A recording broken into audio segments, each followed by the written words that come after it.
কিভাবে মার্ডার হয়েছে তদন্ত হবে, এবং যদি এখানে যদি তদন্ত ঠিক করে না করতে পারে আমরা আন্দোলনে বসবো। হ্যাঁ, কমপ্লেন করবো, আমাদের তরফ থেকে কমপ্লেন করবো। এখন চুচুড়া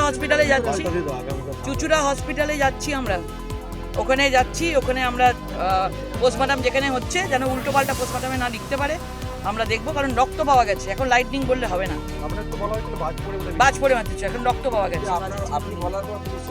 হ্যাঁ, এখন ছবি তুলছে, কোনো ঘেরাও পর্যন্ত করেনি। আগামীকাল পান্ডুয়াতে থানা ঘেরাও হবে, একের পর এক কেসগুলোকে এরা ধামাচাপা দেওয়ার চেষ্টা হচ্ছে। সবকিছু পড়ে আছে, পুলিশ এখন দেখছে, ঘিরেও পর্যন্ত রাখেনি।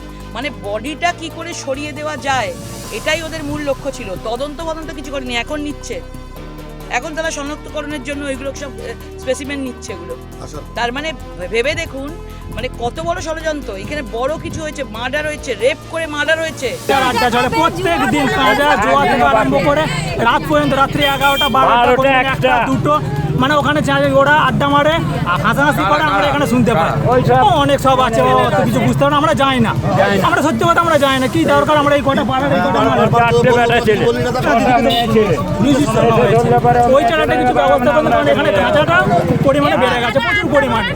কালকে কি এখানে বাজ পড়েছিল? না বাজ পড়েনি সেরকম কিছু।